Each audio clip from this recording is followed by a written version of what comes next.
जिंदगी की रेस में विनर बनना चाहते हैं। वो फजर के टाइम उठ के देखे मुर्गे को, तो वो छत के बनेरे पे चढ़ के अजान देगा, वो छत के दरमियान में नहीं आता। जब कब्रों को देखेंगे आप, मिट्टी पे आपकी नज़र पड़ेगी, फिर आपको पता चलेगा कि हम भी खाक के पुतले हैं और खाक ने एक दिन खाक में ही मिल जाना है। एक शख्स रेंगता हुआ उसकी तरफ आ रहा है, वो उसी वक्त फ़ौरन अल्लाह ताला का शुक्र अदा करता है, हाथ जोड़ के अल्लाह ताला से माफ़ी मांगने लगता है कि कॉन्फिडेंस के बगैर आप कामयाब नहीं हो सकते और ओवर कॉन्फिडेंस के बिना आप नाकाम नहीं हो सकते। आप इस दुनिया में नहीं थे तो भी ये दुनिया चल रही थी, आप इस दुनिया में नहीं होंगे तो भी ये दुनिया चल रही है।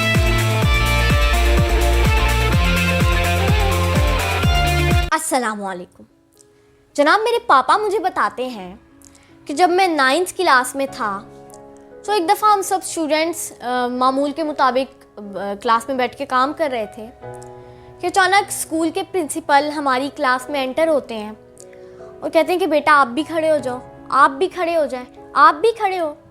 और यूँ चंद बच्चों को खड़ा करके उन्हें बोर्ड के पास बुलाते हैं। उन बच्चों के सर पे हाथ रख के कहते हैं कि मुझे इन बच्चों पे फ़ख्र है, मुझे बिलीव है कि ये बच्चे बोर्ड में अच्छे मार्क्स लाके मेरा और मेरे स्कूल का नाम रोशन करेंगे। लेकिन मेरे पापा कहते हैं कि जिन बच्चों को खड़ा किया गया उनमें मैं शामिल नहीं था, तो मुझे अपनी इंसल्ट महसूस होने लगी। मैं सोचने लगा कि मैं भी तो अच्छा पढ़ता हूँ, लाइक स्टूडेंट हूँ, अच्छे मार्क्स भी लाता हूँ, तो सर ने मुझे क्यों नहीं खड़ा किया? क्या मैं इस काबिल नहीं हूँ कि मैं पोजीशन ला सकता हूँ? तो उस वक्त से पापा के अंदर जोश आ गया। पापा ने सोचा कि अब मैंने कुछ करके दिखाना है, मैंने अच्छे मार्क्स लाने हैं। फिर पापा ने स्टडी करना शुरू कर दी और पापा कहते हैं कि वो दोपहर को मार्केटिंग का काम भी करते थे और आप यकीन नहीं करेंगे कि वो अपने स्कूल की फ़ी भी खुद पे करते थे। पापा ने कहा कि रात के वक्त जब मुख्तलिफ स्टूडेंट्स गेम खेल रहे होते हैं, अपना वक्त फजूल में ज़ाया कर रहे होते हैं, मैं उस वक्त पढ़ाई किया करता था और अपना वक्त फजूल में नहीं ज़ाया करता था। फिर पापा मुझसे कहने लगे कि जब रिज़ल्ट आया तो आप यकीन नहीं करेंगी कि उन सब बच्चों का डी ग्रेड आया जिन्हें सर ने खड़ा किया था, जिन पे सर को फ़ख्र था, और मेरा A+ ग्रेड आया। जनाब अगर आप देखें तो उन सब बच्चों को अपने ऊपर ओवर कॉन्फिडेंस था, उन्होंने गुरूर और तकब्बुर से काम लिया। उन्होंने सोचा कि अगर अब सर ने कह दिया कि हमने अच्छे मार्क्स लाने, हमने पोजीशन लानी है, तो वो ढीले पड़ गए। उन्होंने सोचा अब हमें मेहनत करने की क्या ज़रूरत है, हम तो ऐसे भी पोजीशन ले आएंगे। तो उनका ओवर कॉन्फिडेंस, उनका गरूर उन्हें नाकाम बना गया। लेकिन मेरे पापा के अंदर कॉन्फिडेंस था, उन्होंने सोचा कि मैं ये कर सकता हूँ, लेकिन दूसरे बच्चों के अंदर क्या था कि हम ही ये कर सकते हैं। पापा ने सोचा मैंने पोजीशन लानी है, A+ ग्रेड लाना है, लेकिन अपनी मेहनत से, अपनी जद्दोजहद से लाना है। जनाब मेरे पापा मोहम्मद अली राना की जो सक्सेसफुल स्टोरी है वो बहुत ही ज़्यादा इंस्पायरिंग है। इंशाल्लाह एक इंटरव्यू में मैं उनकी स्टोरी भी आपके साथ शेयर कर दूँगी। अब आपके कमेंट्स बताएंगे कि मैं अपने पापा का इंटरव्यू करूं या नहीं। जिसके ज़्यादा कमेंट्स होंगे तो मैं इंटरव्यू ज़रूर करूंगी। अब हम अपने जो टॉपिक है उस पर वापस आते हैं। जनाब याद रखिएगा कि कॉन्फिडेंस के बगैर आप कामयाब नहीं हो सकते और ओवर कॉन्फिडेंस के बिना आप नाकाम नहीं हो सकते। आपने कछुए और खरगोश वाली कहानी ज़रूर सुनी होगी। कछुआ बेशक स्लो चलता है लेकिन वो रेस जीत जाता है, बट जो खरगोश होता है वो फास्ट भागता है लेकिन फिर भी वो हार जाता है। क्यों? क्योंकि कछुए के अंदर कॉन्फिडेंस था, बट खरगोश के अंदर गुरूर और ओवर कॉन्फिडेंस था। कछुए को अपने ऊपर खुद एतमादी थी। तो अगर आप भी कछुए की तरह ज़िंदगी की रेस में विनर बनना चाहते हैं तो आपके अंदर खुद एतमादी होनी चाहिए। अब अपने अंदर खुद एतमादी कैसे पैदा करनी है उस पर मेरी एक वीडियो है, मेरे YouTube चैनल रानीमान फातिमा पे अपलोडेड है, वरना ऊपर आई के बटन पर अगर आप क्लिक करेंगे तो इंशाल्लाह वो वीडियो आपको ज़रूर मिल जाएगी। अब अगर आपने कामयाबी हासिल करनी है और आपके अंदर गुरूर है, आपके अंदर ओवर कॉन्फिडेंस है, तो उस ओवर कॉन्फिडेंस को कैसे ख़त्म करना है उसके हवाले से आपको चंद मशवरे दूंगी।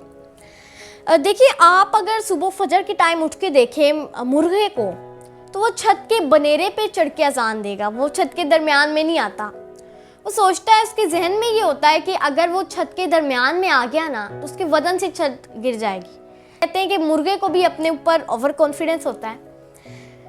अब हम अपने मेन टॉपिक के पॉइंट पे आते हैं कि अपने अंदर से गुरूर और तकब्बुर को, ओवर कॉन्फिडेंस को ख़त्म कैसे करना है, वरना अगर गुरूर नहीं ख़त्म हुआ तो हमने नाकाम हो जाना है।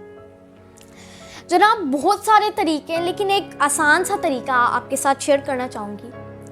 आप ग्रेवयार्ड यानी कब्रिस्तान में जाएं।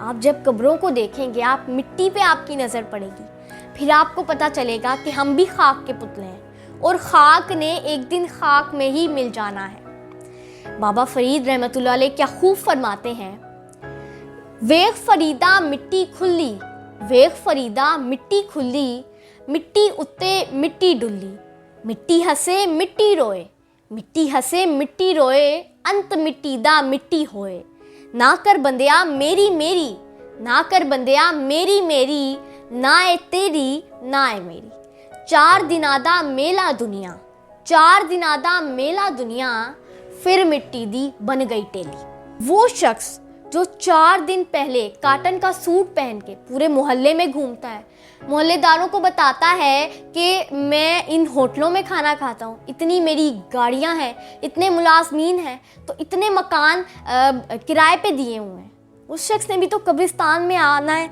उस शख्स ने भी तो मिट्टी में ही मिल जाना है। तो फिर ये गुरूर और तकब्बुर, ये ओवर कॉन्फिडेंस कैसा?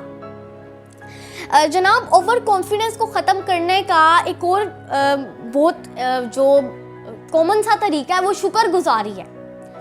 जनाब एक शख्स था, वो नंगे पाँव घूम रहा था और वो बहुत उदास था कि उसके पास जूती नहीं थी। वो थोड़ा सा आगे चलता है कि वो एक शख्स को देखता है जिसने बहुत अच्छे पॉलिश किए हुए जूते पहने होते हैं, ब्रांडेड लग रहे होते हैं।